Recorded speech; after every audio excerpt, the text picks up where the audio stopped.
Welcome back from the break, and a special welcome to our viewers on television. This is the big issue. My name is Duke Mentopoku, sitting in for a regular host, Godfred Akotobwa. For the past 1 hour on radio and, of course, via internet, we have been discussing the issue of the drop in Ghana's rankings on the RSF World Press Freedom Index. This year dropped by some 30 places compared to last year, dropped from 30 to 60. With a panel of people I'll call experts or technocrats. We've been looking at the issues from all its perspectives, from the methodology to the analysis to the way forward. We'll be wrapping up the discussion soon, but your views are also welcome. 0550585832. You can also drop your comments down the Facebook stream. We'll read the comments for you. Okay, so let me come back into the studio and get the views around the table in relation to the way forward. Mr. Mills, again, Mr. Mills, by the way, is the president of the Ghana Independent Broadcasters Association. So that's for our viewers just joining us. The issue of political ownership of media, I think from the ISF's calculation, that's about 30%, also came up strongly, which would then suggest that most of these people, I mean, if probabilities are right, would also belong to your association. For some, this, in a way, skews how these radio or TV stations churn out their programming and all of that. From the perspective of the owners or from the independent broadcasters, is this a problem? Is this a worry? Or this is a trend globally and even elsewhere? Big media houses declare where they stand openly in terms of political divide. I think previously I did mention that even the Constitution allows any individual, irrespective of your political affiliation, to get into the business of media. So it's when you get into media, then I guess the next thing you're looking for is eyeballs. Or eyeballs, or you want people to listenership. And then it comes to the issue of content. So whether it's politically affiliated or who owns it or what it is, based on the strategy of each media entity, you are able to drive your viewership and listenership based on your content. But I guess we want to round up. So I just want to pick from a point. In the RFP report, it says this WordPress, the index report, it says it assesses 180 countries, but the highlights, the disastrous effects of news and information chaos. The effects of a globalized and unregulated online information space that encourages fake news and propaganda. You know, this forms the seed from which we should be also looking at the way forward for us, as Cuba. And we look at it in three ways, in Ghana, if you look at the media space, main regulation would have come from the NMC and in the form of what we call the Broadcasting Bill. This, we found this wanting for so long. We did some work a couple of years ago. The bill, Giba had a lot of input into that. Now, it creates a balance between self-regulating and at the same time the freedom of expression and creation of content. And the big area that had a few gray areas was the online. Because as we speak today, there are people who are churning out content, have listenership, have viewership, but they're not within the regulation framework. Were these some of the people who even responded? No. We don't know, but but they can tend to also influence. So it's important for state actors like the NMC to take the lead and let us have a bill which can help us to regulate all the spaces as much as possible, and then we can move into the area of self-control. The other thing is about the revenue way forward. One of the things that I mentioned was content. In Ghana, protecting the content you generate is so difficult. Copyright. because of, we have copyright laws, but actually, if I take content from City TV now and I broadcast it, what you would go through to actually finally nail the culprit or me is so difficult. Oh. Reason is the basic structure. And some discussions were had. There was some progress made, including the AG and copyright. Okay, even access to justice. If a filmmaker had his content taken illegally by a station, he actually would just walk away because the cost of getting that TV station into court and having justice for stealing content. So actually, even the media owners are not too incentivized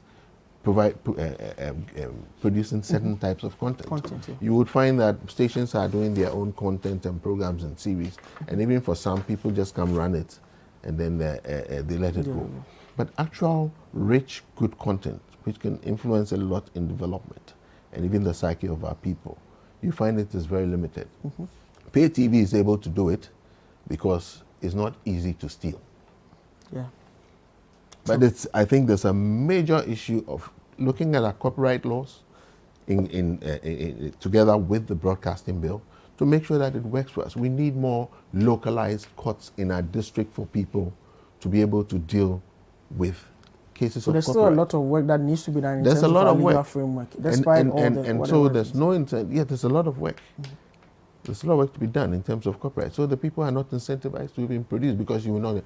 Once you have that, you can get, who spoke about investing. Now we can have what you call a media fund. Because if I'm an investor and I put, or even government puts money into a media fund, of course it will go to probably creative industry. It's been done before. Yeah. What they create, how do they convert it to money? You need a platform. And that platform, when that material, when you put it there and you cannot protect it, it basically has no value. That is my second point. And also, in terms of revenue, we need to have a conversation on tax issues in our industry. We've asked for this before. The tax equipment, bringing in equipment for media production, etc. The taxation, the rates. We need to have that conversation back on the table. The last one, I'll move a bit into the safety conversations. Yes. Some of it has started, and it started after there was the whole uprising of a number of infractions on journalists, and this was mainly also with the Ghana police. And one of the things, the laws are there. One of the things is the gap of education. Okay. And we, as media, the media industry, the broadcasters, and the police also realize that there's a gap in terms of understanding both our professions. You know, yeah, true. So there's still that mentality that journalists are gossips, trying to snoop around, trying to put people in trouble, and the rest. It's very much alive. We went in depth into behind the scenes, what happened, and even some of the assaults took place, and we found there were issues that we could deal with on both sides. You know, we need to build trust. We need to understand ourselves. So there was some agreement that we should start a series of workshops between they and us. And of course, we need to draw in also other state players like the AG to understand, you know. And also for journalists, we also need to also understand policing. When, based on the situation, okay, you should know where to stand. You should know the stripes of who within the police force to approach with a microphone. Okay, not the man who is holding the tear gas gun, who is probably, you know, in a different state. Is high. Yeah. So I mean, these were all practical things, and we said, look, we need to have these conversations. So, but that's the first step. What we even did was that police releases, for example, okay, we formed a platform because with GIBA you can actually access over 300 entities with police information of releases of what they are doing to start them. But so we formed a channel where they could run it through, so we could disseminate the information, and then we do the same with information, you know, to us. So there are conversations that they are supposed to have, and I think these are some of the ways forward. I like that. I like the point about the collaboration between the actors. We hope that it continues and bears the fruits that are expected. Muhib, Well, I think that for us to be able to make a headway, government must be genuinely concerned about this ranking. Government must be embarrassed about this action. And government must be desperate in making an effort to reverse it. If we have that kind of commitment from government, then I think we will be on the right track. I say this because if you look at the scorings against the various indicators, it is on the economic, the political, and the security indicators that we scored less than 70, and where I think we need to strengthen. And with regard to the economic indicator, Mr. Sunkwa Mills has dealt extensively with that, and I believe that the media owners themselves have a very big role to play over there. Now, what is left is the political and the security. Now, if we look at the political indicators, what is at stake is the degree of support and respect for media autonomy vis-a-vis political pressure from the state or from other political actors. Here, it is clear that the state needs to play a very big role to ensure that the media does not come under any form of external pressure in doing their work. If we look at what happened to Caleb, for example, he had first posted that those vehicles that he was reporting on were actually there rotting on social media. And some form of pressure was brought to bear on him to delete that because it is not true. Now, as a journalist, he felt slighted and wanted to prove his credibility. And so he went in order to get the visuals. And that is where he got into trouble. So clearly, it was a case of state interference in the independence of a journalist that led to the journalist deciding to still assert himself and getting into that kind of trouble. Besides that, you look at Parkwesi Simpson, who is a journalist at Connect FM. He was arrested simply because somebody called into his program and made a false claim, a false kidnap claim. And this journalist had to spend 7 days in custody.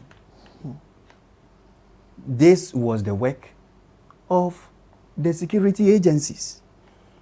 Peter Tabiri is a journalist with Pent TV. He's a correspondent for Pentecost TV in the Western region. He was beaten by national security operatives who were carrying out an operation at Asankragwa. And the journalist runs the risk of losing his hearing as a result of the slaps that he received. These are just wanton and unprovoked attacks on journalists by state actors. We look at the closure of Radio Tong on the orders of the National Communications Authority. The National Communications Authority has a board that is appointed by government. And so the National Communications Authority also reports to the minister. Now, if Radio Tong is pursuing a secessionist agenda as claimed by the National Communications Authority, that is a content matter, and it is the National Media Commission that regulates content. So it must be the decision of the National Media Commission that this content is unacceptable, and the recommendation for closure or any other sanction should have come from the National Media Commission. But if it comes from the NCA, clearly it is government interfering with the work of the media. And so many of the violations have been perpetrated in ways that implicate the national security or the government itself directly. Even the closure of radio stations, the arbitrary and opaque manner in which these radio stations were closed, were things that actually call into question the state authority and the state's involvement in some of these issues. Yeah. Okay. So as far as we are concerned, if government really thinks that it is important for Ghana to redeem its image as far as these ratings are concerned, if government is genuinely embarrassed and government is genuinely committed to ensuring that the right things are done for us to have a reversal, then we would move forward. Otherwise, okay. All right. Okay, so let me go onto the phone lines and speak to Professor Kwame Kakari, who is former director of the Media Foundation for West Africa. Good morning, Prof, and welcome. Thank you very much, and good morning. Hello, good morning, Professor Kakari. Good morning, and thank you. Yes, Prof. So you've been around, I mean, for quite a long time through the changing faces of the media in the country. I remember speaking to you, I think, about a year or two ago in your office at the Wisconsin University about these issues. I mean, they are back again on the table. You've been there from the days of, I mean, from the revolutionary days to the birth of our 1992 Constitution, practicing, writing, and here we are currently. Where did we go wrong, Prof? Well, let me first make two general statements. First, what is going on is a sad development, especially considering that these things are happening, or this very low point of press freedom, as we all have seen, is coming under the presidency of Nana Akufo-Addo. It's sad because, you see, as a citizen, you will always want your leader's image to be one of the best. And so you always wish that a leader always scores very high marks. And especially since we all know that prior to being president, he was a champion of these freedoms we were talking about. So it's very sad, and therefore it's important that he himself and his cabinet and so on restrain people who would want to paint the situation white. All kinds of people from his government are making statements about these matters that do not inure to his image and also to his legacy after he leaves office. The second point is that I think everybody who has been following these things and the work of the Media Foundation over the last 25 years can attest that we advocate for press freedom, we defend, we promote press freedom, but at the same time we are some of the harshest critics of media infractions or irresponsible journalism, if we want to put it that way. So it is also not very helpful if institutions like the National Media Commission, when these things happen, would want to pass the buck and blame irresponsible journalism. It has nothing to... How do you treat irresponsible journalism? You don't treat it with security people going in cars armed to the teeth and dragging broadcasters from their studio and harassing them. It is not right to go and close down Radio Gold with armed men and so on and so forth. It is terrible that a journalist has been murdered, surely, and for so many years, Even though a member of parliament says he knows that the police know who killed the man, and yet nothing is happening. These things are not very good. What has gone wrong? What has gone wrong? There are a number of factors. One, the security agencies have not changed their character, their color, and their mode of operating when it comes to free speech and media. We have a security system that has not weaned itself from the culture and the military regimes. And so when it comes to harmless, unarmed civilians, they behave the same way as the security behaves under the PNDC or the NLC or the AFRC or any of the other military regimes. So the security system itself needs questioning.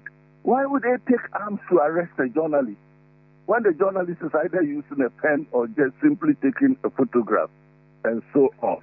So that is one major thing. The other thing is that our political parties, seem not to be raising some of the really important questions of democracy and human rights.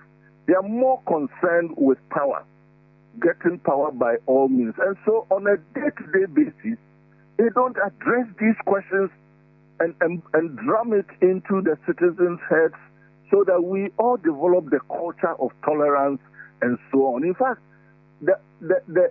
the communicators of the political parties are guilty of language that suggests intolerance, you see. So then again also, I think that the Ghana Journalists Association in the past few years under the leadership of Afil Moni has been very traitorous. That is, it has betrayed journalists in this country in terms of... That's a very serious allegation to make. But the evidence is there.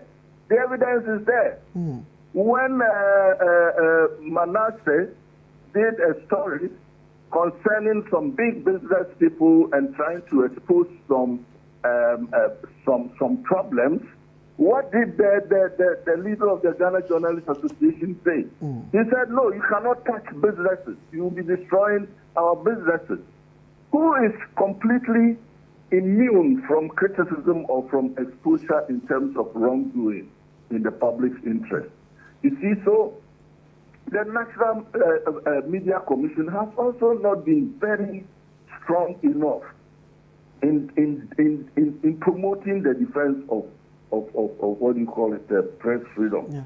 Similarly, the Ghana Independent Broadcasters Association has also not been very active. Indeed, if you have noticed, there are very few of the owners or managers, owners of radio TV stations who consistently defend their staff when they are having problems with the security or when the press, the freedom of their media staff are under threat. That's a natural thing to do. I mean, if you have someone working under you and the person finds himself in some form of a situation, like for instance, the case of my colleague Caleb, you would expect our boss, Mr. Atta Mensah, to defend Caleb. Yeah, but I'm saying that very few of them do that. Defend their staff. The owners don't care for various reasons, either because many of them are politicians themselves, or they are only looking at their account books and don't care, and that they can always employ somebody and replace somebody. So there are many factors that we have to. For instance, you also have chiefs who silence radio stations in their communities, and nothing happens to them. When the chiefs, acquire those legal and political authorities of silencing media and free speech. The factors are many, and I think that where we have come to, it is important that either Parliament or Mr. Paul Nkrumah's ministry, in league with the National Media Commission, Media Foundation, DJ, and so on, we do some forum of a national dialogue. What went wrong? What can we do? You see, because as I sit here, I'm not a member of the NPP, but I would like that Akufo-Addo goes out of office with a sweet-smelling legacy, at least in terms of freedom and democracy, with press freedom and freedom of expression on top of that agenda. You know, he has a few more years to get out of office, and I think he should listen to these things. It doesn't help him, it doesn't help the country, it doesn't help his party or anybody when prominent persons in his party, you know, justify these things by calling organizations names and doubting the veracity of the things people say about these attacks on press freedom and so on. I think we need some kind of a national dialogue. Maybe it should come from Parliament, I don't know. Maybe it should come from Mr. Paul Nkrumah's office in alliance or in relation with all the other media agencies. You see, when we talk about these safety of journalists issues, some things are very curious to me. Okay. The Media Foundation and the Ghana Police Service have developed a comprehensive mechanism endorsed by the police authorities about how the police should treat, what do you call it, a journalist. But who is ensuring that these are, I mean, this is the first time I'm hearing it. Who's ensuring that these things are implemented? It has been developed in the past 3 or so years. It is there. You can ask the IGP. When he wasn't IGP, he was part of it, the entire police leadership. And they are a public affairs officer. And this spells out basic protocols as to how journalists should be treated in the hands of security officers? Yes. Wow. And the document details mechanism, committees that people will report to, that will resolve issues and so on and so forth. Because Afemani DJ is not interested, and because also the Minister of Information wants to be seen to be doing something, the Minister of Information wants to invent the wheel, always talking about developing some mechanism in terms of the safety of journalists. But this is there. The police have endorsed it by their topmost leadership. Why don't you take it and implement it or expand it to include other security agencies? It is there, nobody cares.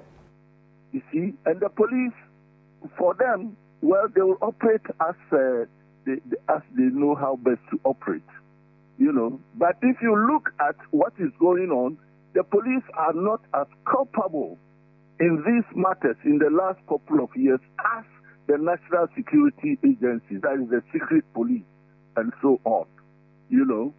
So there's room for improvement. That's why I am proposing that we really need some kind of a national dialogue, because when press freedom is under siege, all freedom of expression is also threatened, and other rights could also be seriously jeopardized.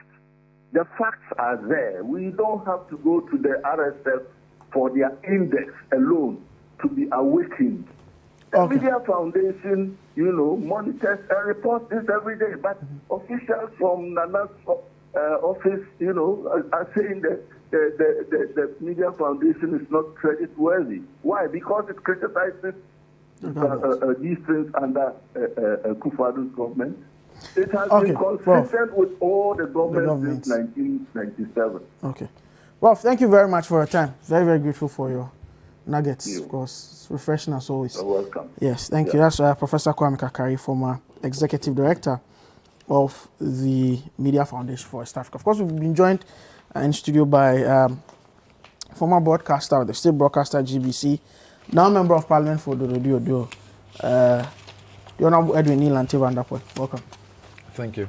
Good to see you. Pleased to meet you too. Yes, we've also been joined by a member of the government's communications team, Erica Mwakuchu. Can I mention the other one? Which one is that? The aspiring something. Yes, you can. Why not? Aspiring national organizer of the NPP. Is it still on? It is, yes. Okay. Very much so. Yeah, welcome. Bon courage. Merci. Yeah, so the politicians have joined the table. Right. So We'll proceed on it for a few minutes with this discussion. Let me start with you, Nii. You'll answer on this issue of press freedom. Well, thank you very much. Because of your own background. Yes, thank you very much. And I wouldn't want to vary from all the expressions that have been made. And I think Professor Kwame Karakari has made a good diagnostic of the situation we have in the country today. I've practiced within the space for close to 30 years and also lectured some of the young ones coming up. So when you're talking about ethics, you're talking about professionalism. I think I have a fair view of what it should look like. And when you talk about the environment, a congenial environment for the practice too, I can say that I have lived it. I have practiced under situations where we have soldiers with guns, you know, lying down in bunkers and the rest. And you walk in the morning around 4:30 to go and open the station. Or sometimes you close around 11:45 and you still have gun-touting soldiers and policemen around. You know. So that I've lived in that environment and I know what it looks like. But considerably, I thought that over the years, the pervasive intolerance of authorities to media practitioners will be whittling as the years go by. Because as we entrench our democratic credentials as a country, as the best in West Africa, we expected that all those roots that make the democratic tree stand will be strengthened. It looks to me that within this short period, I wouldn't say that this is peculiar to this administration. Over the years, it has. But then, like Professor Kwame Karakari said, the idea was that this is a time that it should rather be going down. This is not a time where we should rather have an upsurge. Not because of just the change in governance, but just because of the perception that we had about the leadership. You understand? When you have somebody who, over the period, has projected himself as a human rights lawyer, as somebody who is very vociferous when it comes to the issue of freedom of speech, let me say, cutting off the strings against media freedom and media plurality. We all know his involvement with the demonstration against the Radio Z or Radio I and all those things. He was Rekubo-based lawyer. Yes. So we didn't expect to see these things happening at this time. But it looks like that is the time rather these things, if you look at the trajectory, it's huge. Look, I have just a list of various violations against media people just within the past 5 years. And sitting here, I'm alarmed. Well, one or two happened under our regime. We condemned it. And you see, my interesting thing is that when media practitioners come out to say that, yeah, we did criticize John Mahama, but we didn't face such horrible attempts on our lives, then you should ask questions. This morning I've read something that Manasseh Zuri has written, that even when he had taken very serious, vicious, vile propaganda against John Mahama on the issue of the Ford vehicle, doors were open to him. He had a discussion. I remember when I was Deputy Minister for Local. A week or so after President Mahama was at his book launch. He interviewed him. Yeah, I remember that. You know, he's also told a story when Omani Boama, for example, called him. Within that period, Omani Boama called him, saying, "Do you feel safe? If you want any protection," he said he was okay, and nothing happened. I remember when I was Deputy Minister for Local Government, there was this huge case of dustbins when we were doing the national sanitation. Manasseh wrote a very serious article. I walked to him at Joy. I said, maybe you don't have all the facts, so these are the facts, have it. If you think you need more information, come to me. Because I thought that, one, his criticism was deserving. But then I also have a problem of giving him the sort of information that he requires to be able to educate the people more and to also have a fair view of the situation. Because I saw his view as one-sided presentation. The full And facts. from my background, I thought that there was a need for him to have a balanced view. So these are the issues. One of the things that I am concerned about is that it's not only media practitioners who are talking about this, but to have somebody like Sir Sam Jonah talking about this a year ago, before this report came. He was very critical of the fact that it looks like we are bringing back the culture of silence. And I sat in this studio and talked about the fact that people are not talking. The clergy is not talking. CSOs are not talking because they are just scared of the intolerant nature of government operatives and the way the security personnel behave on people. Look, recently, there's a case I was worried about, and I'm happy Martin is sitting here. The case of Bobby Ansah. Oh, yeah. If somebody writes about the First Lady, First Lady's issue. do you need policemen to hijack that person and throw him to the court? It's a civil matter. Yeah. It's a civil matter. If the First Lady doesn't want to be written about, she better get out of that office.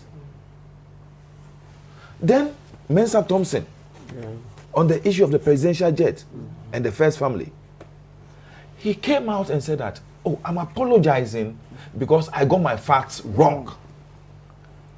Was that not deterrent enough? Was that not enough to affect his own credibility as far as his work was concerned? Why do you still go arrest him, take him to court? So when these things are happening, it's not because somebody doesn't like the government or hates the government. But I can say, when we're in government, at times I could not sleep. Sometimes I call my own former students and ask, why are you doing this to me? He said, boss, As we put to the test, this is what you taught us. Not you. Thank you. Not you, but this is the way you taught. You see, so we are all worried. You see, I want a situation as a politician. I want a situation whereby the media will feel free to walk into my office. And so, Mr. Minister, MP, this is a story I have. What is your side of it? The story. Free. I remember very well, there was a serious issue where there's this, I've forgotten his name. I think he was a running mate. Is it Ekweadonko or something? Adakabre. From Paul Manson. From Paul Manson. Serious on radio against my minister, Julius Debra at that time. Then, the next day, I saw him walk into Julius Debra's office. Did he not hear him? I said, what? Then when I went to Julius, he said, hey. He said in Julius, oh, me how? Omo did you attempt kese no? Omo no uhia omo kese. You understand? And that virtually, because I felt that Akabre had every right to walk to me and ask me, but he was ballistic. Very, and the issues were so clear. So I think that it will help us, the politicians, if we rather create a congenial atmosphere, a friendly relationship with the media. Yes, of course. There may be some media people who, because you see, this government should learn from what is happening, especially with the posture of somebody like Captain Smart. Okay.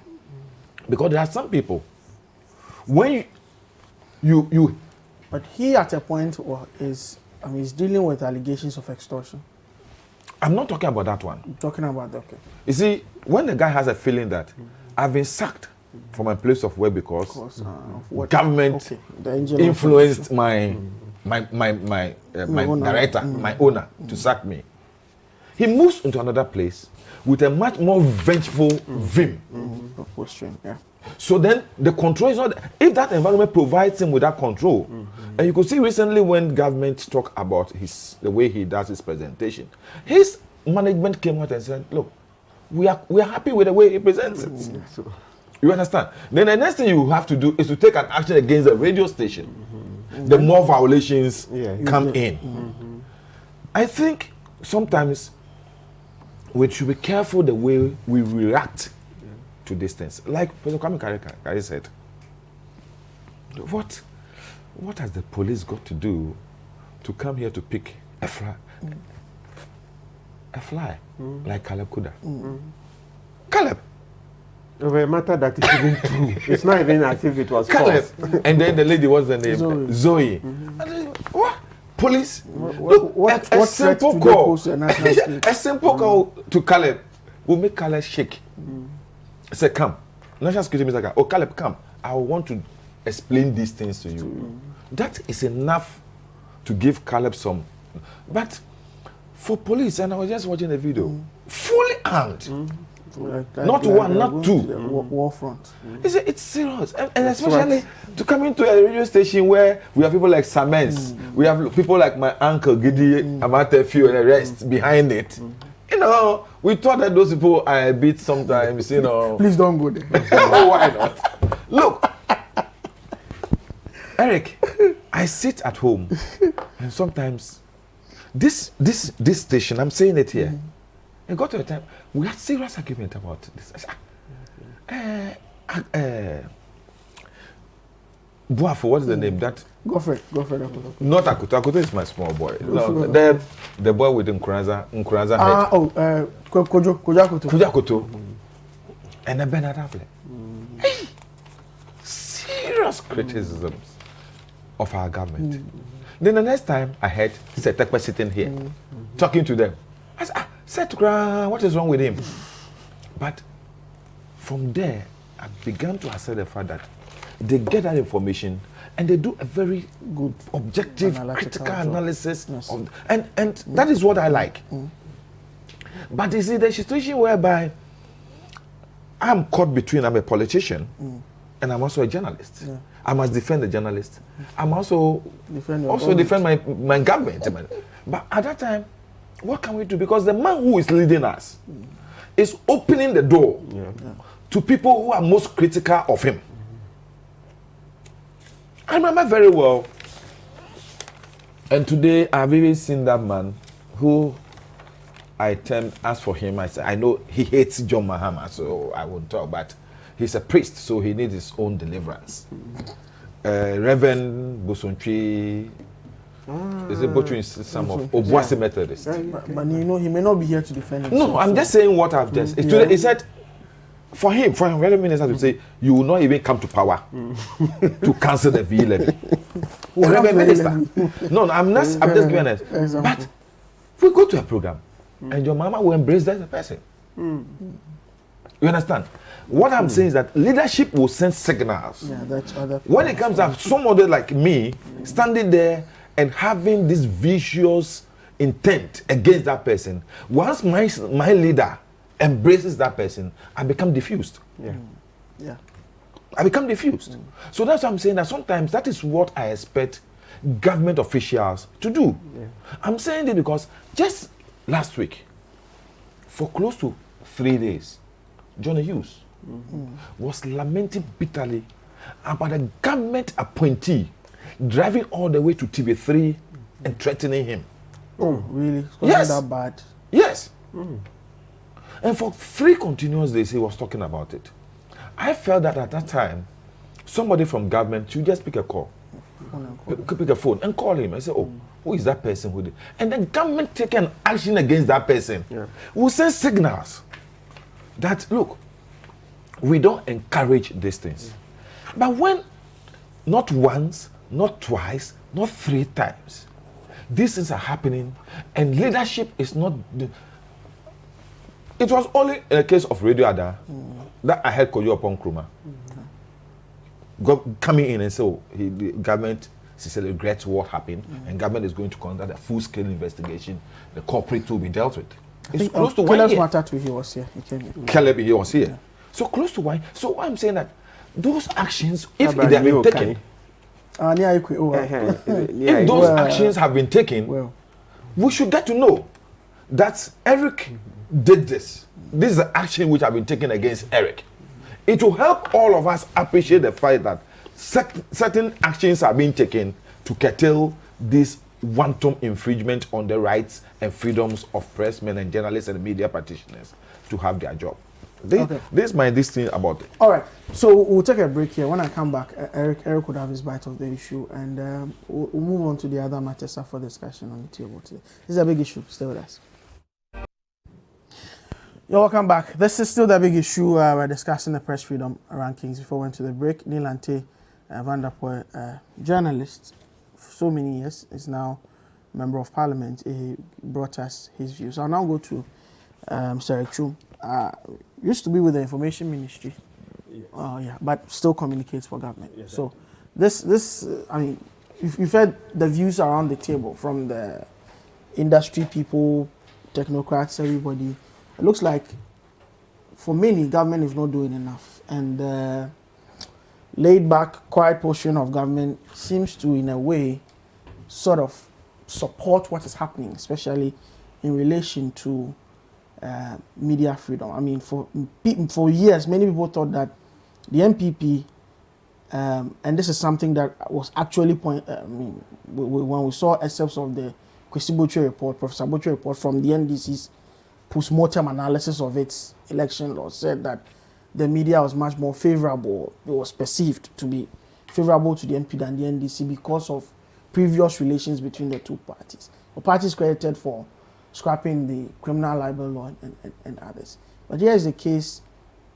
This government, this MPP government, seems to be superintending over the worst record of safety and security of journalists in our Fourth Republican history. Well, At least on the face of the rankings. Right. Well, thank you very much. I mean, it's a pleasure to be here. Yeah. My senior brother, I haven't seen him for a while. I'll pass by Ododo Diodio very soon, and we have a discussion. But After the video vote, you get it. Don't worry. now, you see, get it's that very vote. interesting, and I'll start off with the caveat. It's very interesting how this whole report is being discussed. And if you're not careful and you don't take your time to actually go through the report in terms of the various indicators as to why we even are at that particular position in the rankings, it becomes a government. It's almost as if there becomes an issue that has everything to do with government rather than the indicators that the report itself has actually stated. I mean, and that is where I have a bit of a challenge. Yeah.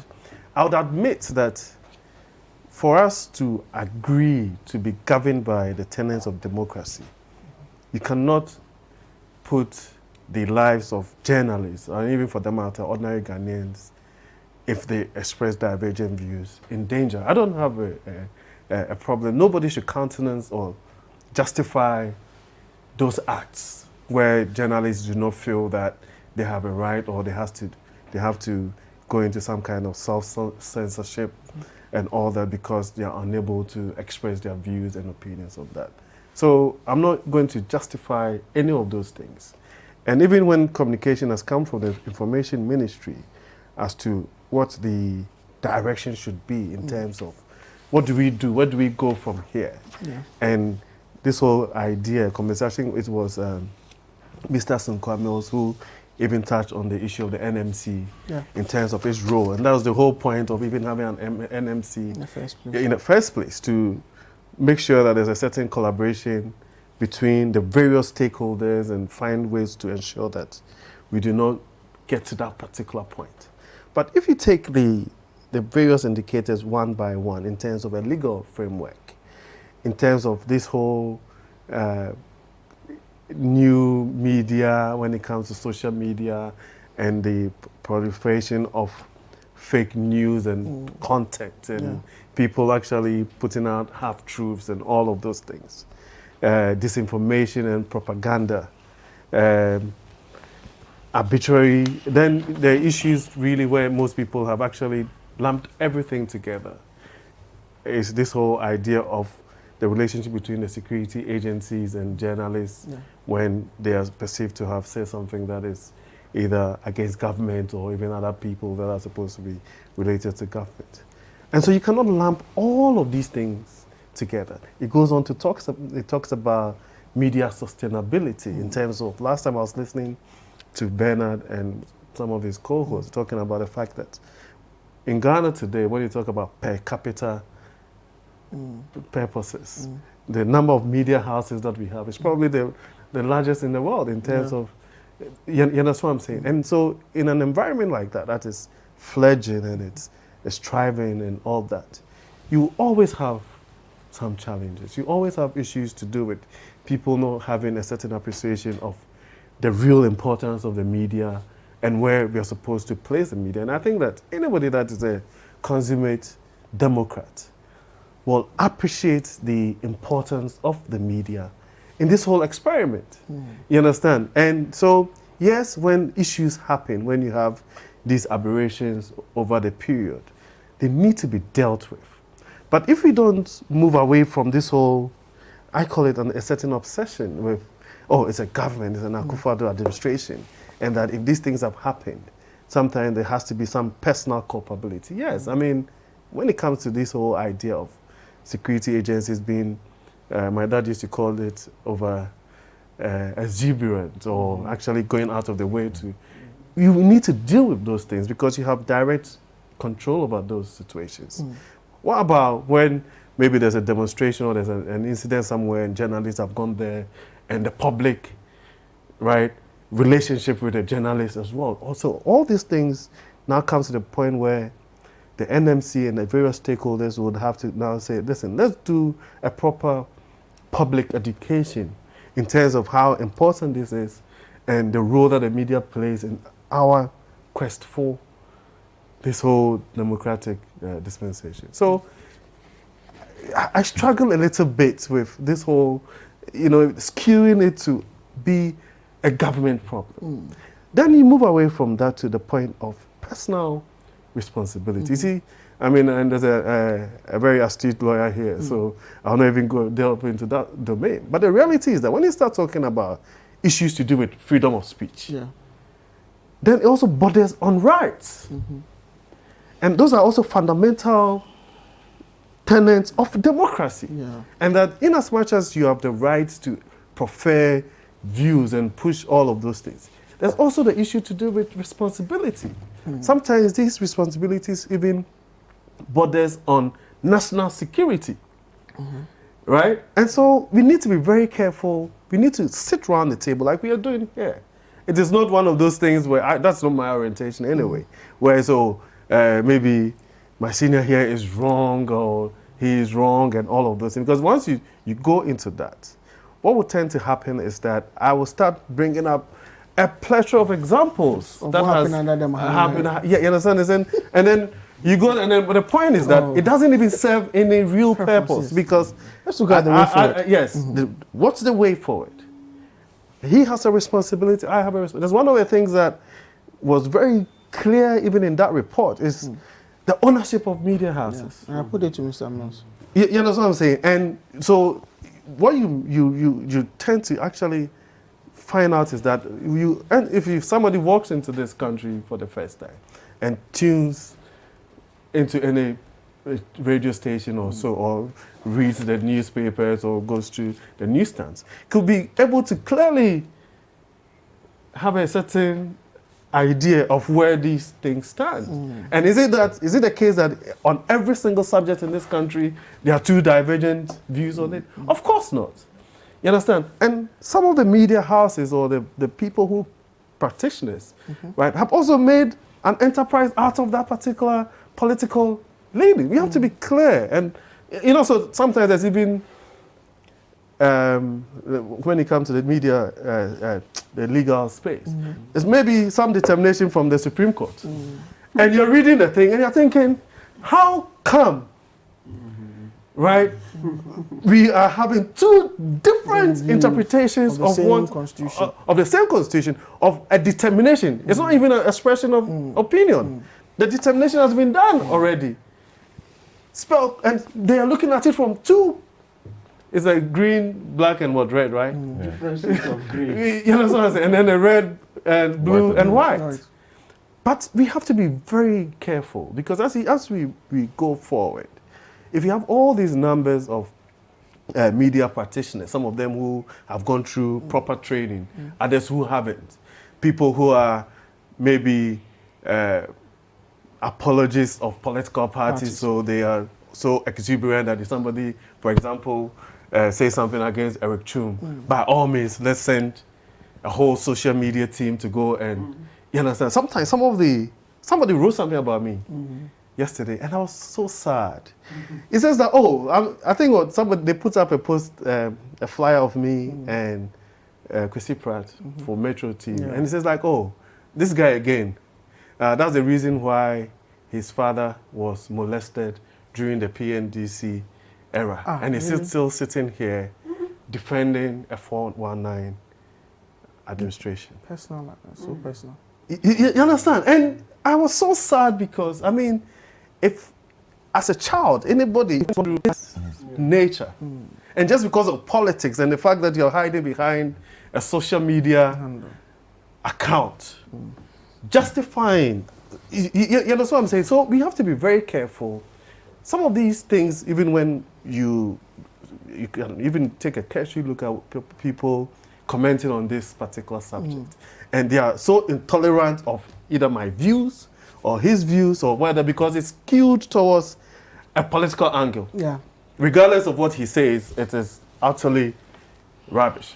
Regardless of what I say, it is totally rubbish. Nobody actually makes any. And so that is the point where I feel that we need to get to that stage where we even appreciate the whole value of debating. Yeah. His is in Parliament, which is supposed to be the august house in terms of divergence, in terms of political discourse and everything. And sometimes they've resorted to trying to hit each other. You know what I'm saying? And maybe they should be training people like me to go there to try and defend. No, even your muscles disqualify you from being in Parliament. But you see, so Your structure is too intimidating. Yeah, so that is the whole point. That this is it's an intellectual discourse. Yeah. You would always have a situation where people would have divergent views. It shouldn't resort to that. But way forward, I believe strongly that yes, government has a big responsibility.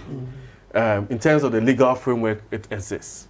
In terms of the technological landscape, we've been able to get to a point where there's a whole diffusion of the internet and people have access to these things.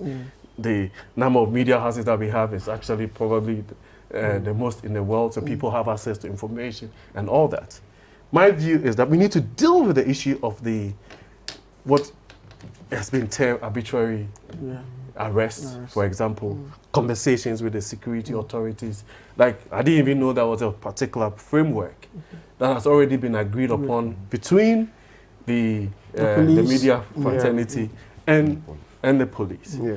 And then the other issue, which is actually on your doorstep, which is how do you, in terms of the economic conditions that journalists are supposed to, because you see, somebody also made a point. The fact that the guy is going to work every day and does not really have what is supposed to make ends meet, makes him become exposed to the very vulnerable. Vulnerable.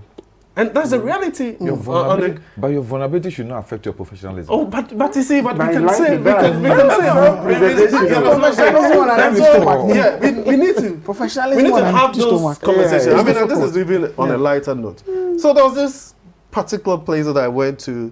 You know, they were very critical of government. And you walk into the washroom, there's no toilet rolls. I'm thinking, okay, so you guys, you have all the moral turpitude and all of those things to blame government for almost everything. You can't Or keep a even simple place even running. when sometimes it's almost as if politicians like me and him, we even have absolutely nothing in our heads. Yeah. You understand? And they will push that particular narrative like you're stupid, you have no integrity, there's absolutely nothing that you can do. And then when you're supposed to be managing just a small entity like that, then you realize that it is not as easy as it is. So let's have for me, Okay. as far as even with my orientation, let's have a proper dialogue on these things. Then to finalize this thing, the report itself says that there's been some changes in terms of the methodology that was used and all of those things. And almost all of these things have been given some specific rankings, right? So let's take it one by one. Let's find solutions to some of the issues where we have found wanting and where we can actually improve. Because at the end of the day, it's about the democracy that we want to protect. And like everybody knows, I mean, there's only one way of governing ourselves, because we've agreed that we want to be governed by the tenets of democracy. And the media and the whole concept of freedom of speech and all of those things is extremely integral to this whole conversation. Okay. You know, Thank you. if you permit me, I just want to make one comment, and I'm not being political here. You see, Eric, this government must do an introspection. But I on this admit issue. it. No, you have admitted. You see, now there are some places. You see, that the we issue can is that do. the disappointment within the management of the economy itself has become so overwhelming. It's affected and engulfed people in government. So sometimes when it comes to that level, you think that the only way to be able to cover up that sort of this thing is to make sure you muzzle the media. It's a typical political strategy which will fail. It has happened before. It will fail. Definitely fail. That one. Because the media becomes like a pipeline or a conduit for the expression of views. Once you hold it, it gets to a time, the pressure will vent it. And when it vents it, you will see an overwhelming criticism, an avalanche of, criticisms that you cannot hold. One of the key things, and I'm going to tell you this. One of the things that is inflaming this is the social media issue. Look, when government have a whole bevy of people they are paying monthly. But that is not only. It's true. No, but no. But I never experienced that under our government. Listen. Well, under our government, under John Mahama's government, listen, you can go online today. Yes. And even though I did not really play too much in that space because of all this thing, you can clearly go there and know that these people are pushing a particular agenda. And I'm not also going to play ostrich and being hypocrite about the fact that you have people who are also pro-government, who are also pushing a particular agenda. It is a bullying, the cyber-bullying aspect, and but that is where the pushing of this information. So if you say that... Sam Jonah's view came from. Even my is that. All right. So no, it's not just about the social media, knowing where somebody comes from. But when we have a people that we are paying with the taxpayers' money just to do this social media fight, do you have it doesn't help. There's nothing like that. You see, something was said. Look, I have said it, and it's my principle. I don't know by my training. Ownership of a media institution should not influence the content of that of a journalist or a presenter on that media network. Doesn't somebody, a very strong MPP person, own this station? But Bernard Avle sits here and he does a very good critique of government economic policy and programs. But the owner of this station is a strong member of the MPP. It depends on your own credibility and your professionalism. You understand? But if I am an MPP official, an NDC official, and I own a radio station, does that mean that I must control what my presenters and this say? And then if I'm a presenter and you think that because you are vulnerable, you want to sit there and be muzzled and be told what to do, then you don't know your work. Then you don't have the professional background. So I believe sincerely ownership of a radio station, because in Europe, in America, big time political figures own media outlets. In fact, in America, we have media outlets that are principally Republicans and principal Democrats. But the presentations and this thing nobody controls the people who sit on it to do the presentation. The final one has to do with also our own political grassroots. Eric comes to sit on TV, and Eric wants to be a nice gentleman, objectively analyze the issues. As soon as it gets out there, They'll fire him. the party people say, "Oh wait, Okatrawa and NDC." You understand? People think that you need to be over him. you need to be acerbic, you need to be aggressive, you need to be, yes, to be able to to be a good communicator. They don't know that the presentation, how you present, how you conduct yourself on the set, sometimes is the one that projects you better. They don't know. Because if I come here to shout, how will I be able to present the sort of points and ideas I need to put out there against the issue that is being played? So if Eric goes out there, Eric doesn't shout, then Eric is not a good communicator. And sometimes we allow those things to get so much into us so that Eric will now go out there and Eric will want to turn into another character, which is not Eric.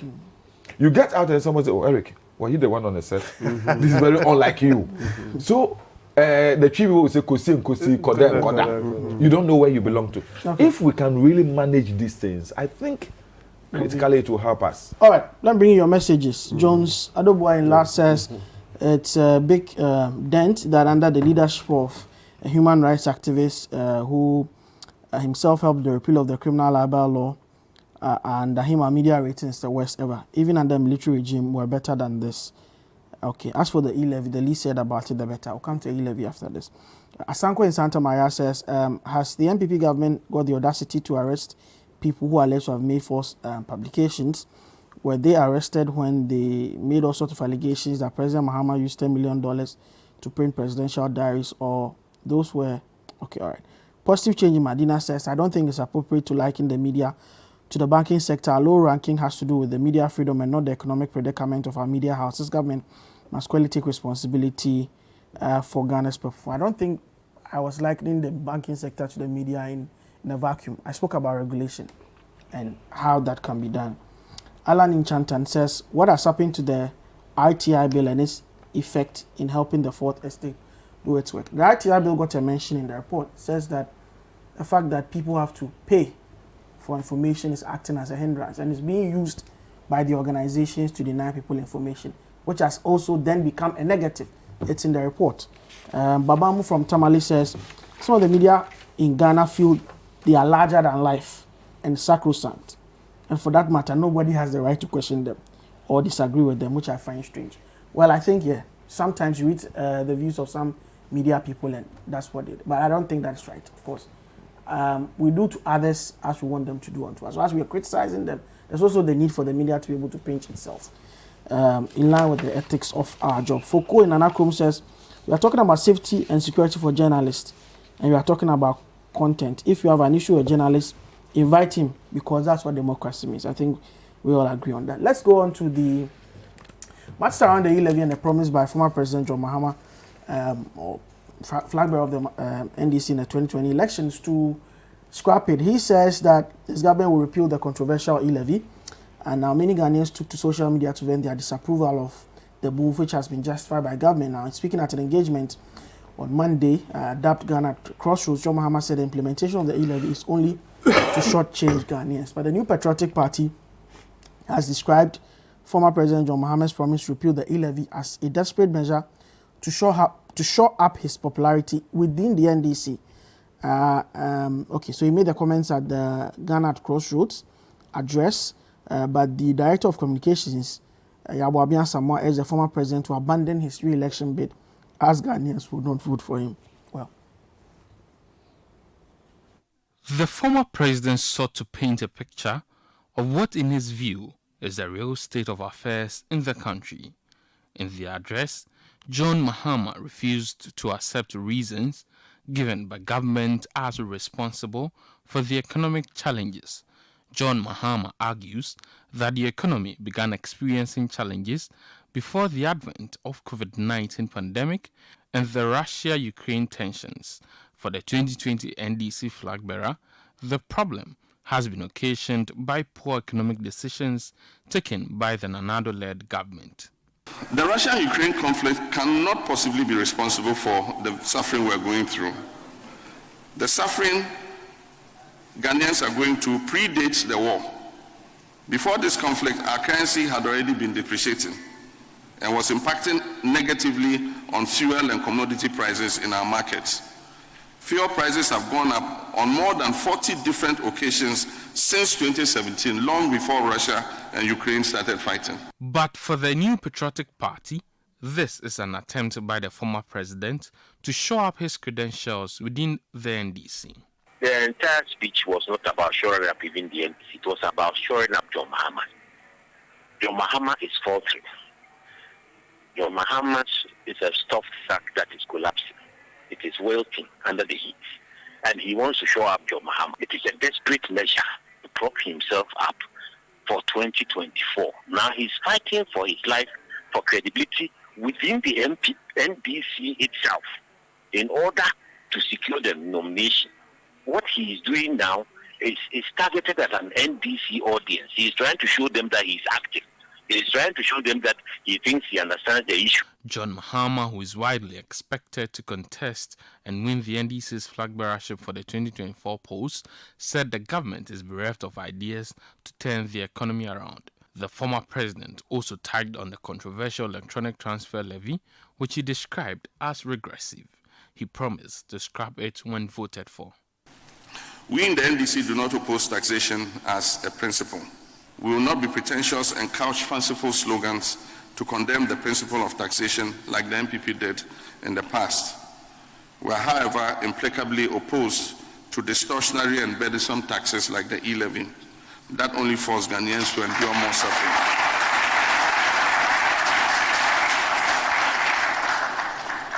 A new National Democratic Congress government, God willing, and with the votes of the sovereign people of Ghana in 2025,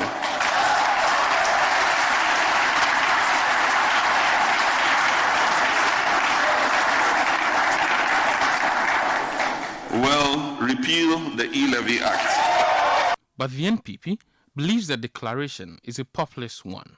Since the EIU queried his ability to win 2024, he's desperate. Because within the NDC itself, the cacophony is rising against him. He must go. He can't be the one. So he has to demonstrate something. And in demonstrating something, you're only being populist. I will repeal e-levy because its administration in the beginning, administrative bottlenecks in the beginning means I must repeal it. And then what is the value? You repeal it. You had imposed a 17.5% tax on all financial transfers, electronic. The NPP repealed that. 17.5%. The e-levy is 1.5%. What's the difference? 15% difference. 15% difference. You didn't just do that, which we changed. You went ahead to promise in your manifesto that you were going to levy financial transactions. What fee is that? What was he going to name it? So that's Yabobian Samain in the report by my colleague Hansen Ajiman. Okay, so Eric, I'll come to you first before me and then my other guests on this issue. Primarily because there's this popular saying about the politics about government or governance being about priorities, right? And if it's the priority of your government to raise revenue through the e-levy, and another person or the alternative in this case says we don't think that's a priority, so we come, we'll scrap it. How do you describe that as a scam and a ploy to show our popularity in this party? Well, I mean, you see, we have to be very consistent with our views on certain positions throughout our political journey. And I had just cause to go back to some commentary from the former president when he had a certain media engagement with some journalists when he was at the Jubilee House at the time, when they passed the the ESLA bill. Okay. And why there was a need to impose taxes on petroleum products at the time. And do you know what scandalously was his position on the matter? What did he say? That if you are struggling with the cost of that particular tax, then you should sit in a trotro and go on public transportation, right? Then, full circle, you come to the point where this same individual did not see anything wrong with placing taxes on cutlasses and condoms and sanitary pads and all of those things. You understand? And you see, he said something that I'm very certain about, which is this whole conversation about priorities in terms of where you feel that you would be able to generate revenue to prosecute a certain agenda, which is a social contract between you and the people. And sometimes I struggle because this whole idea of even democracy now actually presents us an opportunity every 4 years. That says that once you have taken the realms of stewardship, you get an opportunity, or the people will get an opportunity in the 4-year tenure to make a certain determination. And governance is all about having a certain conviction and a certain purpose in terms of mind to say that these are the things that I want to do. These are the things that I believe in, and this is how I'm going to prosecute that. You can have disagreements, but I haven't seen anybody that would have, or there's a fundamental departure from the whole idea of taxation and how it is the only way that you're able to raise resources. I must say he did indicate in his speech that but let me, yeah, but you see, this are coming from, this is against taxation. So you see, he did make the point. When you listen to the Director of Communications for the MPP, and he mentioned about the 17.5% electronic levy that we had to even go on and repeal. Go down to 1.5. Exactly. And so, you see, there's a certain, you're not sure exactly where he stands in terms of his position on these matters. Either it's just pure populism or actually pandering to public sentiment. Otherwise, really, I don't see the head detail of it. But the reality on the ground, even when let me finish. With the position of the NDC. Let me finish. Even from... Can I? Okay. Yeah, you understand. You see, this whole conversation around even the e-levy. And you see, I listen to you a lot. So you guys are very, especially when it comes to city and all that, the whole conversation about the online space and the virtual space that we find ourselves in terms of technology and the whole global digital economy space. And I'm telling you, whether we like it or not, and if we had passed e-levy yesterday or tomorrow, we would have to come to that point where we have to have a genuine conversation about how to raise resources. Because the whole world has moved from a certain manual brick and mortar space onto the virtual space. And as a state, how else are you able to raise resources to do the things that you're supposed to do, right? To provide the development that the people would want. And so, because of my orientation when it comes to these things, I have a certain understanding of that particular space. Listen, for example, all those people who are saying that, oh, it's to stifle the growth in that particular space and all of those things. Maybe they are right, but the reality on the ground is that, you see, when we were doing mobile money and all of those things, and you see, I'll give you a bit of information. I was probably one of the first people who played in that particular space. Yeah. You understand? Yeah. And when we were doing it, one of the biggest things that we looked at is what we call ubiquity. Okay. A product that would be everywhere, that would have different facets in terms of convenience, ease, time, on all of those things. And I'll give you an example. Before mobile money, and now you move all the way from mobile money to something like interoperability and all the things that you can do with it and all that. If somebody was in Accra, Agbogbloshie, and wants to go and buy yam from Salaga Market, do you know what they do? No. They have to sit in the car from Accra all the way to Salaga. It's all the attendant challenges that you have to face. Armed robbery, road crashes, this, and all the things that vagaries of the weather and everything that you have to deal with. To go there, buy yam, and do the same thing back to Accra to come and sell. Today, what do they do? The guy has a supplier in Salaga, right? He sits in Accra, he's able to do a transaction, and guess what? His yam comes to him. There are so many things, the value that has been created across that particular value chain are all things that are indicators of something that we have come to accept. True. I'll give you another example. Those days, if you want to send money to your relatives in the village and all, you have to go to this station, Tema Station or Circle or whatever, and go and stand there. Right? You see, sometimes go and stand there and say, oh, when you get to, I come from Abompe. Before you get to Abompe, you have to stop at Osino and turn right.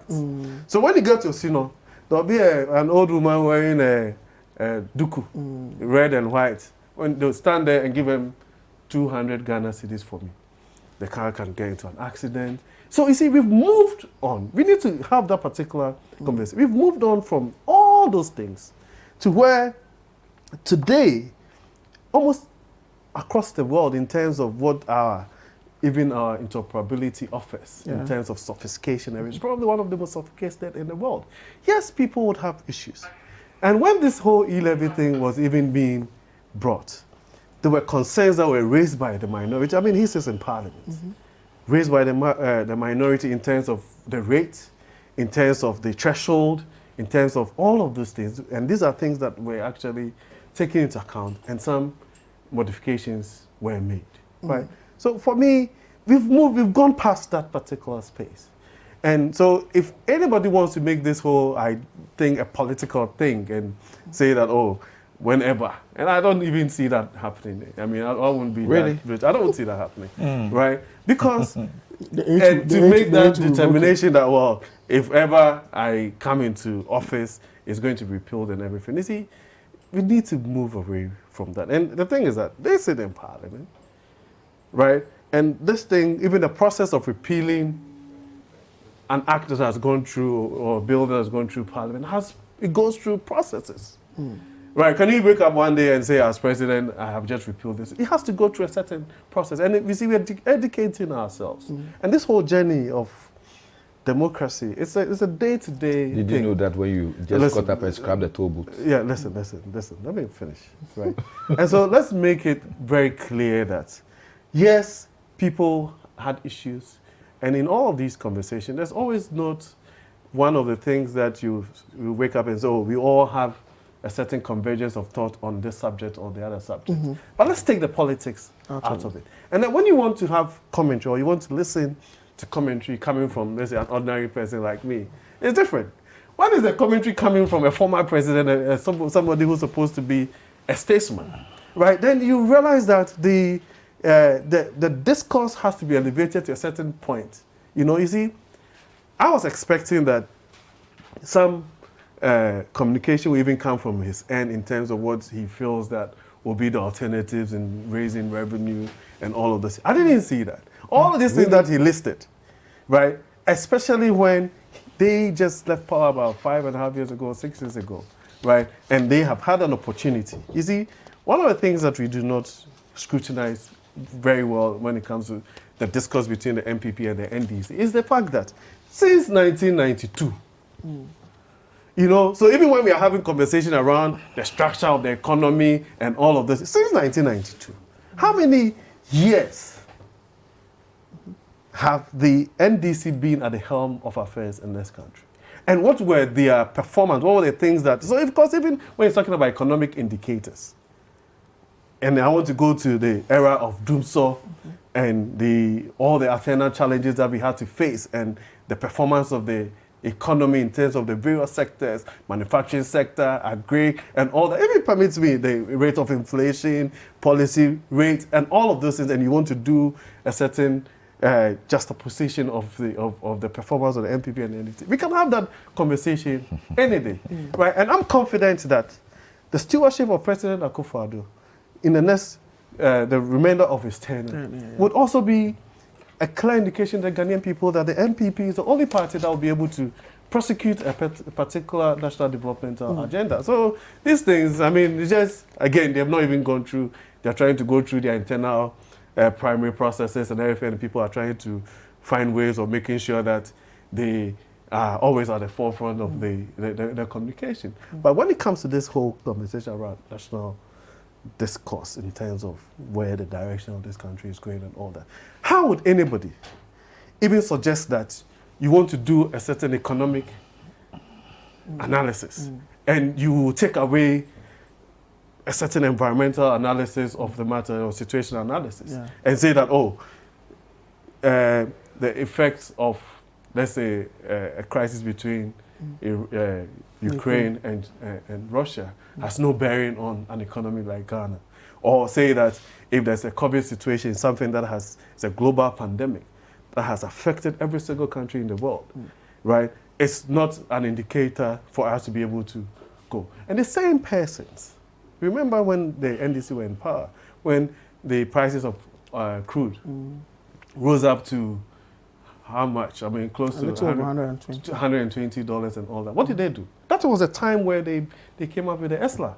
And even when the prices dropped, there was some justification from their end that, they wanted to use that as a buffer.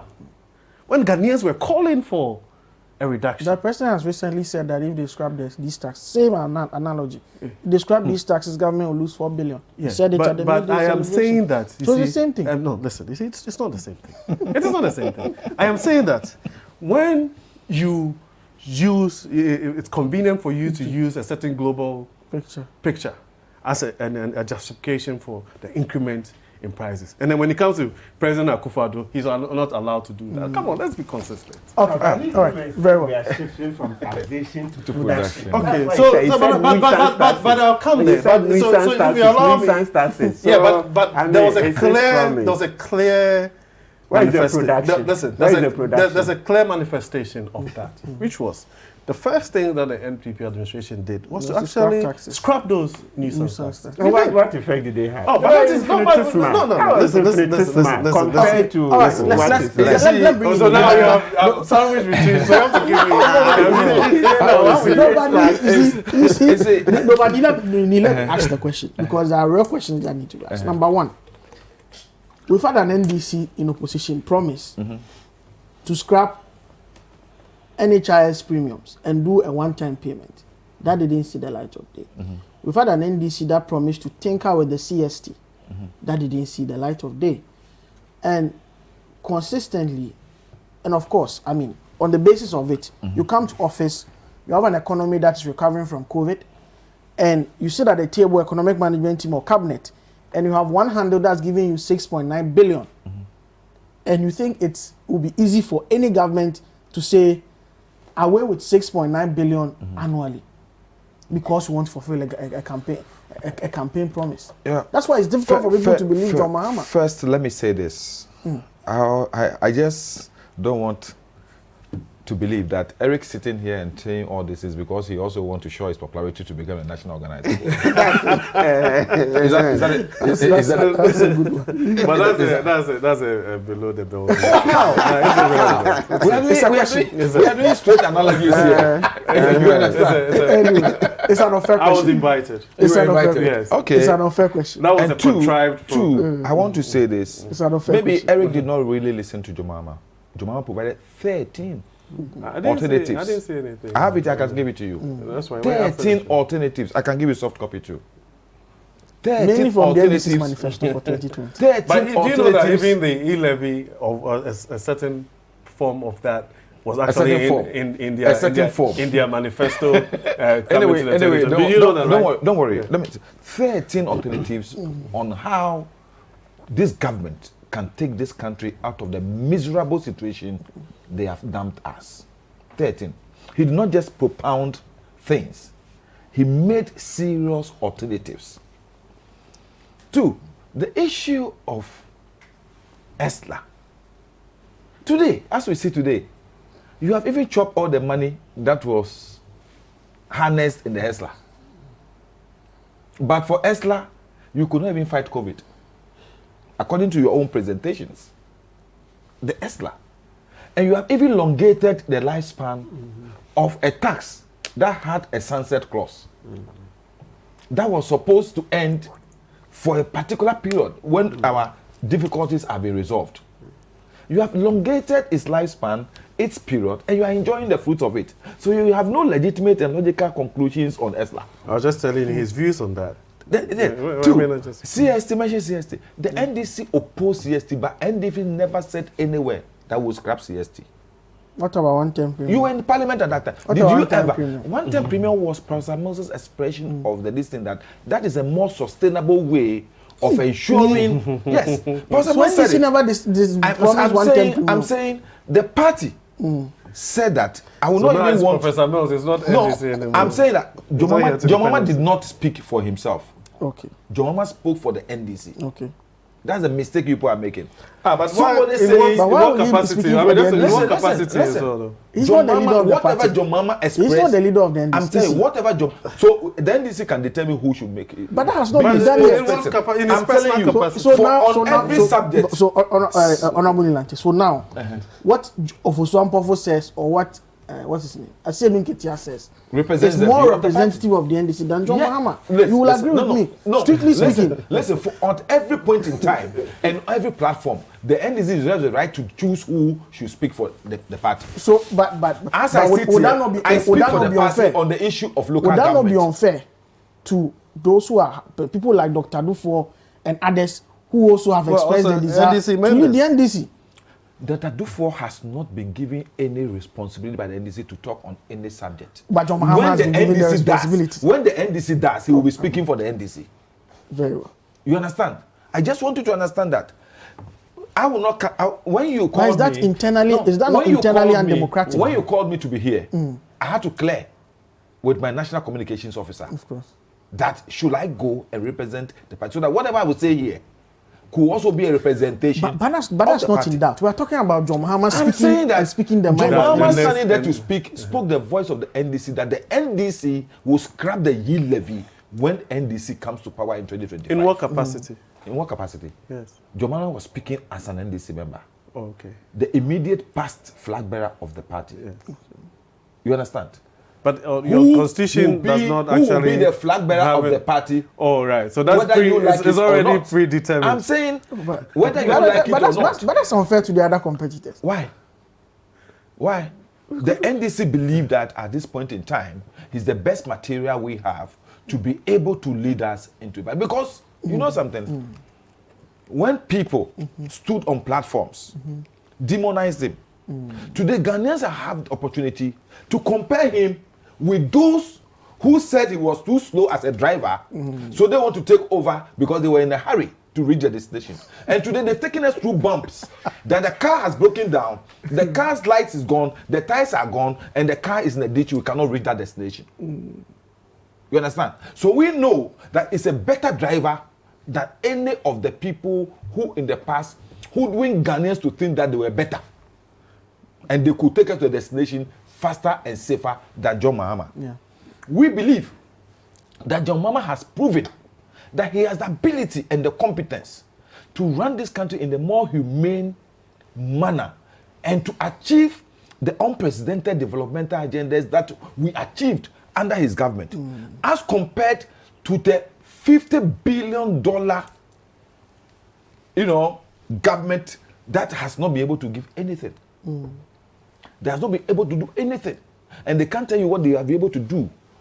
John Mahama made a pronounced statement that this government has been blessed more than any other government in our history as far as resources and revenues are concerned. But they are the people who have achieved most minimal in our history.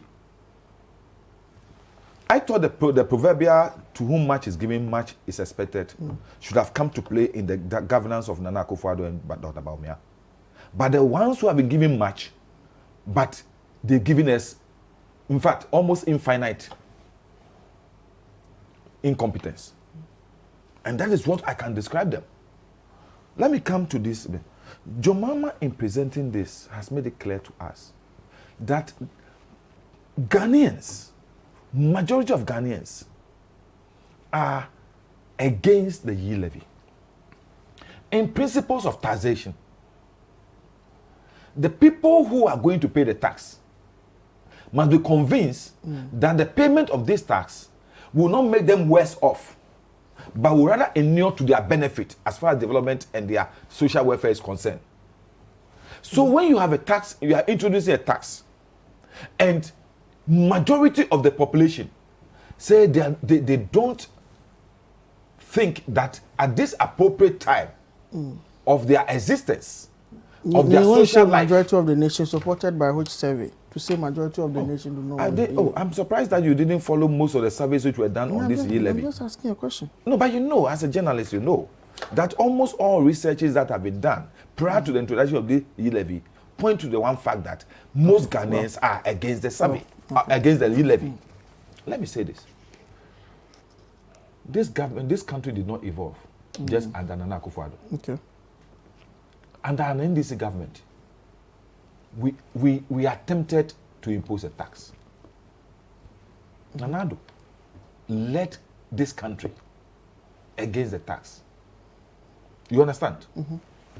The NDC government, being that understanding and listening, went back, look at the issues that have been raised about the tax, reformed the principles of the tax, and brought it back, and it was wholly accepted. So when you have a situation, when that government, that group of people are in government today, and Ghanaians are raising issues about this particular tax, and you said to hell with all of you,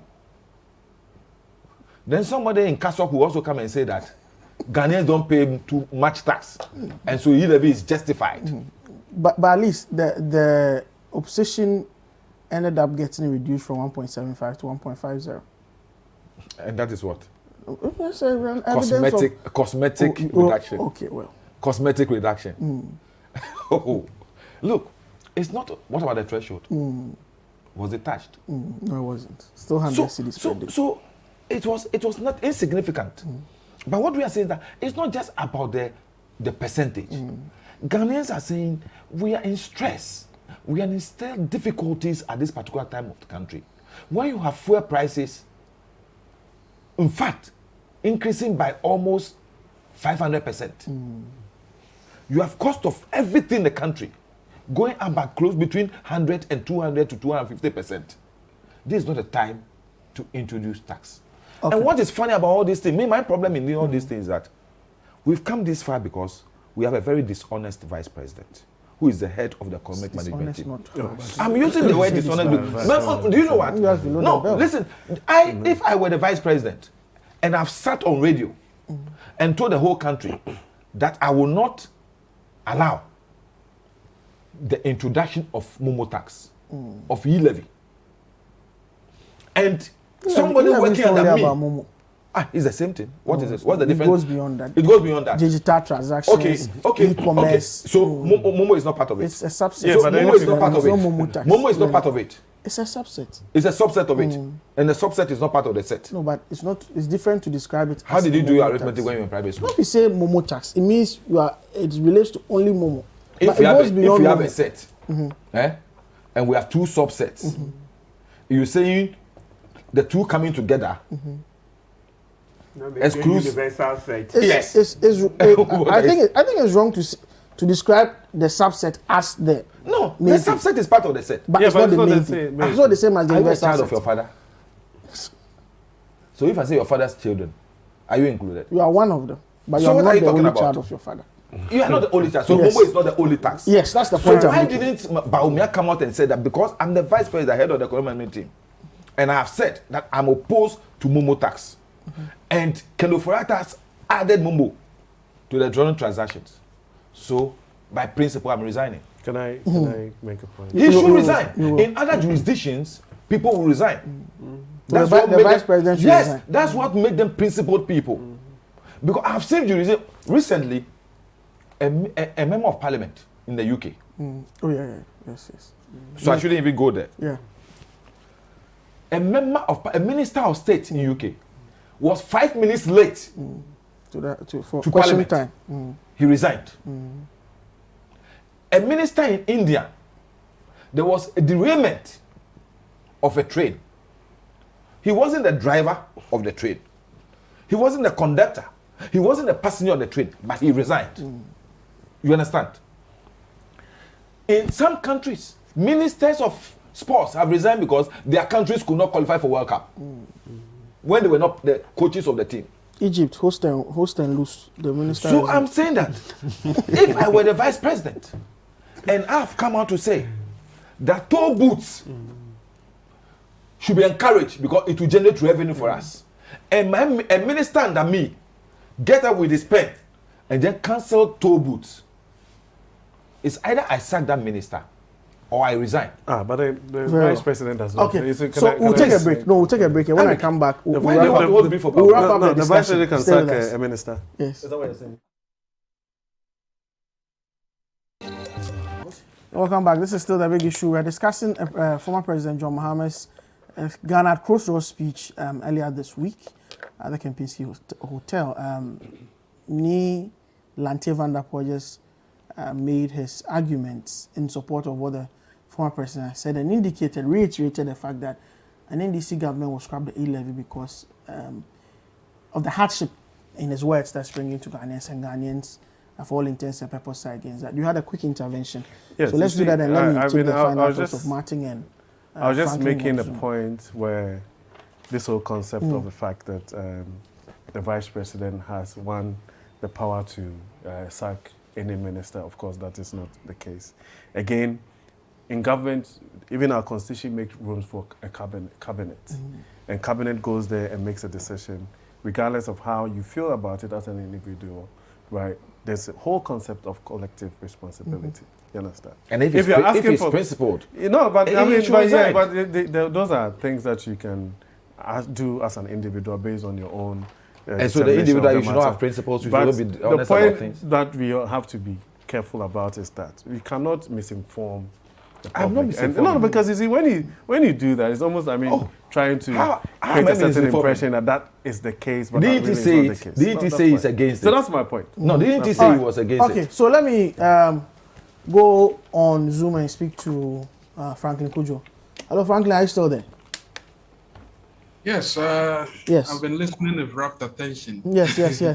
Let's look at what you think about this proposal from John Mahama. Now, Ni Lante says it's the NDC's proposal, even though we have some questions. But well, first of all, I don't think it is out of place for a former president who wants to come back to continue his tenure to be told that he has no locus in making certain statements, however unpalatable the statements may sound. I think we need to clear that out. But and I suspect that the response from my good friend, the communications director of the NPP, essentially was one to say that, well, he has no locus. But I don't think that narrative or that particular line of direction of thinking is permitted at all. I mean, in a democracy, everybody has the mandate to speak. Having said that, I think the former president anchored his whole conversation or discussion, or if you like, a statement he made on 3 pillars. I mean, the things I picked on the issues of debt management, the whole issues around the taxation, and of course, maybe the COVID and then the economic management entirely of the country. And I think for debts, clearly, some of the things our friends in government today said have come back to bite them. That if anybody at all can borrow, and that you could actually build a country with less borrowing. I'm not sure that narrative is what we are experiencing now. And indeed, it's also true that part of our woes actually began before the COVID and the Russian-Ukrainian conflict actually hit. It must also be made emphatically clear that with COVID, we got loads of resources, and the former president is right. I think the challenge with how, and up to now, we haven't had any particular, we've not seen the COVID expenditure tracked properly. And so we do not have but we have a fair idea. I mean, Imani and SF did the whole analysis of the Auditor General's reports from 2010 to 2020. And that's just about last week or so when we outdoor the report. And we found out that procurement irregularities were high in election years. So 2012, 2016, there was about 54 or something million cedis. But in 2020, the procurement irregularities jumped to almost 800 million Ghana cedis.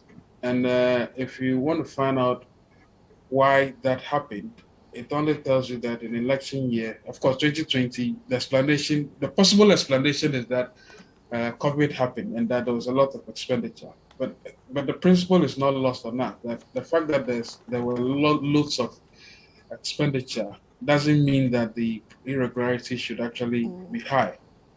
And so, to some extent, the former president is also right that somehow the way we spend some of the COVID funds must also be, its responsibility must be borne as well. I think generally, the issues of the e-levy, it's been flogged to an extent that I'm not too sure what I would say would even add any additional insight. The point to make there seriously is that that tax was not. I think, and even though it was lopsided, the eventual result was that quite a number of people are not happy with it at all. And I'm sure at some point the government may have cause to re-strategize and probably backtrack before the next election. Okay, all right. Mr. Akwe, will you have the last word on this? Okay.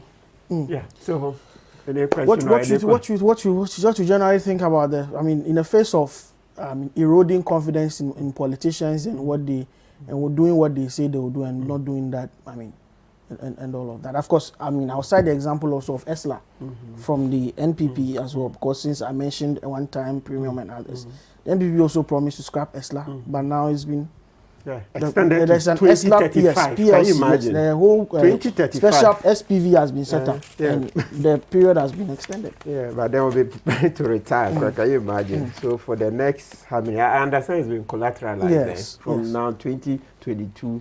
We're going to 2035, 13 years more to go.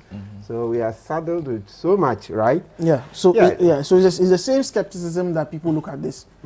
Promised by John Mahama with. Okay, so look, the thing is that speaking from a constitutional perspective, you see, the Constitution is provided a blueprint as to what a government should do. And amongst them, it states in Article 36 that the government should manage the economy in such a way that, let me read, there will be maximum welfare. With all the energy I can master, maximum welfare. Listen to 36(1). It says, the state shall take all necessary action to ensure that the national economy is managed in such a manner as to maximize the rate of economic development and to secure the maximum welfare, freedom, and happiness of every person in Ghana, and to provide adequate means of livelihood and suitable employment and public assistance to the needy. You see, so maximum welfare, freedom and happiness of every person in Ghana, provide adequate means of livelihood and suitable employment and public assistance to the needy. You see, so that's the overarching theme that a government must live up to. So to the extent that our development partners, the World Bank said that even before COVID, we already had poor public financial management, then that means that we are not on the right track. Because we had borrowed to our neck. And COVID is now being used as a very convenient excuse, but that won't wash. Okay, so you listen to the publication that was done by the World Bank. I'm looking at it. When was that? Recently. So to the extent that they've given, so that's April 20th. Poor public financial management, huge debt to blame for Ghana's economic crisis, World Bank. You see, April 20th. Poor public financial management, huge debt to blame for Ghana's economic crisis. Well, the Constitution is put an imperative that do it in such a way that citizens will have maximum welfare, they will get jobs. You see, and right now the problem is that as long as we continue to have jobless growth, then we are not cutting it according to the constitutional imperative. Because it says that do it. Yes, have maximum rate of economic development. Yes, so if you say, and it's true, let's give the credit, when the government came in, they raised the rate of economic development, GDP, went up 7-point-something% and all that, right? Yes. But right now, what we are still saddled with is that there is no adequate means of livelihood. There is no suitable employment. And there is not sufficient public assistance to the needy. So if you grow and you get jobless growth, you don't get sufficient to be able to move the millions of citizens out of unemployment, then, well, it doesn't cut constitutional muster. That's the unfortunate thing. And you know, you look at the rhetoric, you know, there was so much excitement. I remember 2016, we were happy to vote for you guys. 2016, I remember that time, I didn't want to see Nii and his people. No. Yeah, I remember that time, I didn't want to see John Mahama at all. I was so excited that, look, Nana was coming. He said, you transform the economy in what? 1.5 years, 18 months. There was so much excitement that, yes, for once, Ghana was going to see a president. Then people joined in, some journalists who today, well, we'll not mention it, but let's go to the substance. They said, John Mahama, he was not prepared for the presidency. Now you see somebody who has been prepared for about 40 years. He's coming to take charge of the saddle. You will see transformation. This is the transformational leader. So we jumped on the bandwagon only to be led into a ditch. No, but that's not a very fair comment. And it's something as basic as press freedom. Listen, because if you make press freedom, we've gone back 30 that's a very wrong assertion. It's a very wrong assertion. No, but you're making reference to a constitution. Yeah. And you can go ahead and have a view, an opinion on the matter. As we speak. There are things that government does. I mean, you're talking about productivity. It's very clear. And he sits here in the saddle. He has information on the number of industries, for example, that government has. No. So you can discount. Is going no, but yes. But on that note, we have to wrap up today's edition of The Big Issue. My name is Duke Bento. We are searching for a regular host. Wafeda Kotoba. For in studio, I had MP4 Dodo, the Honorable Nilante Van Der Poel. Eric Chum is an aspiring national organizer or national organizer. Sorry, no youth. He's showing up his campaign. Hopeful. National organizer, hopeful of the NPP. I had, of course, on Zoom, Franklin Kujo, Money Africa, and lawyer Martin Pebu, a private legal practitioner. Keep watching CCTV for the very best in program. Of course, happy birthday to Eno Safwa. Eno Safwa. Yes, today's Eno's birthday.